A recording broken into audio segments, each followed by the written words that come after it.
Camera भी लिया नहीं है, इससे पहले वाला जो मेरे पास कैमरा था। बाय द वे मैंने एक नया कैमरा लिया।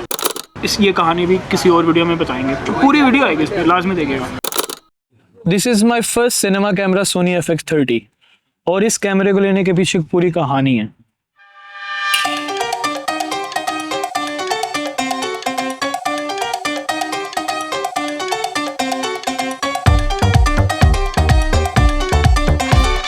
तो कहानी स्टार्ट होती है 2021 में, जब मैंने अपना पहला मिररलेस कैमरा लिया सोनी A6400। उस कैमरे में वो सब कुछ था जिसकी मुझे ज़रूरत थी। 4K video, 120 FPS slow motion, बेहतरीन ऑटो फोकस। लेकिन कहते हैं ना, टाइम के साथ साथ इंसान के शौक भी बदलते हैं। मुझे भी शौक हुआ एक कलरिस्ट बनने का। अब मैं जहाँ कैमरा सिर्फ सिंपल तरीके से यूज़ करता था, अब मैंने कैमरे को समझना शुरू कर दिया और मेरी ज़िंदगी में यहाँ पे एक नए लफ्ज़ की एंट्री होती है, 10 बिट। यार हमजा भाई, ये कलर ग्रेडिंग करने के लिए 10 बिट फुटेज का होना ज़रूरी है या 8 बिट से भी काम चल जाता है?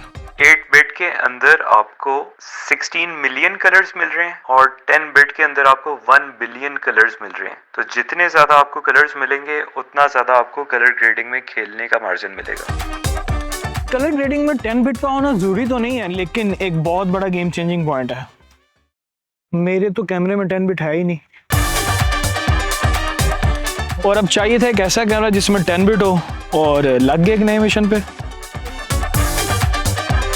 महीनों सर्च करने के बाद YouTube पे एक वीडियो आती है एडिन भैया की।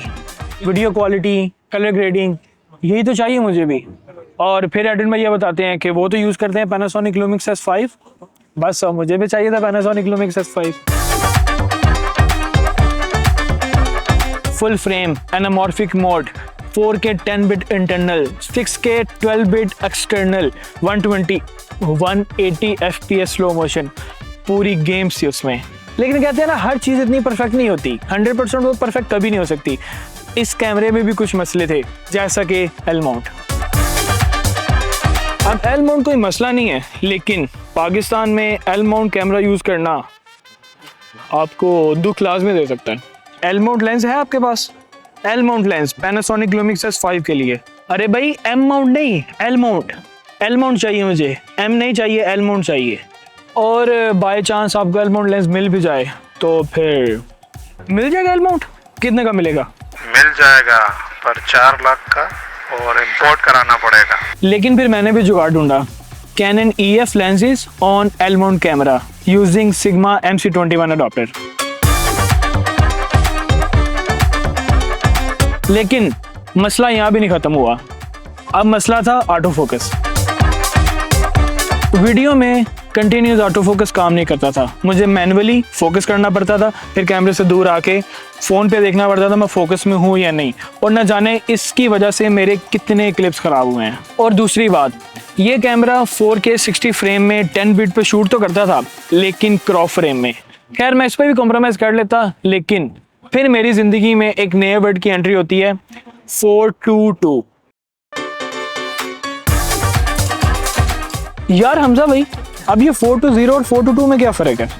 420 एंड 422 के अंदर जो डिफरेंस है, इन शॉर्ट ये कह सकते हैं 422 इज बेटर। जब आपने कलर ग्रेड करना है या ग्रीन स्क्रीन करना है, उसकी रीज़न ये है कि जो पिक्सल्स हैं उसके सराउंडिंग वाले पिक्सल्स 420 के अंदर डुप्लीकेट हो रहे हैं, और 422 के अंदर जो पिक्सल्स हैं उसके सराउंडिंग पिक्सल्स की भी अपनी इंडिविजुअल वैल्यू है। तो ज़्यादा बेटर आपके पास कलर कंट्रोल आ रहा है। ये शॉर्टेस्ट समरी है, एक्चुअली इतनी इजी एक्सप्लेनेशन नहीं है इसकी।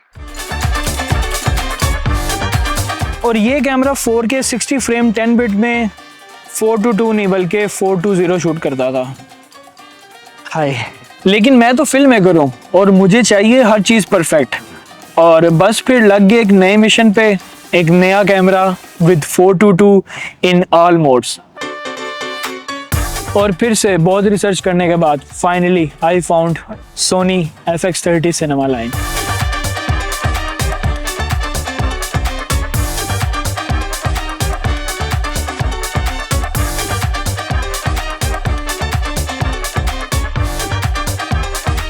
इस कैमरे में वो सब कुछ है जो मुझे चाहिए। 4K 10 bit internal with 422 in all modes, 16 bit raw output, ProRes, built-in fan, anamorphic lenses support, tele lights, मतलब फुली लोडेड। ये कैमरा क्रॉप फ्रेम है, लेकिन बजट भी तो किसी चीज़ का नाम है ना। और क्रॉप फ्रेम है तो इसका मतलब ये नहीं कि ये लो लाइट में अच्छा परफॉर्म नहीं करेगा। इसका dual base ISO 2500 with 14 stop of dynamic range, ये दिखाएगा आपको लो लाइट का जादू।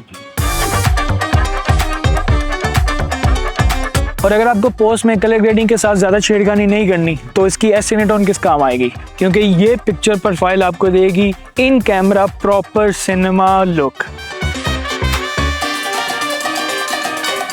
तो ये थी एक कहानी मेरी इस कैमरे को लेने की। तो बात इस तरह से कि फिल्म मेकिंग मेरा पैशन ही नहीं बल्कि प्रोफेशन भी है, और इसी वजह से मुझे इन कैमरास की ज़रूरत पड़ती है। अगर फिल्म मेकिंग मेरा सिर्फ पैशन होता तो मैं एक अच्छे फ़ोन से भी या एक नॉर्मल फ़ोन से भी एक अच्छी वीडियो बना सकता हूँ। लुमिक्स था बहुत अच्छा, फुल फ्रेम, और क्या क्या मज़े की लुक थी उसकी।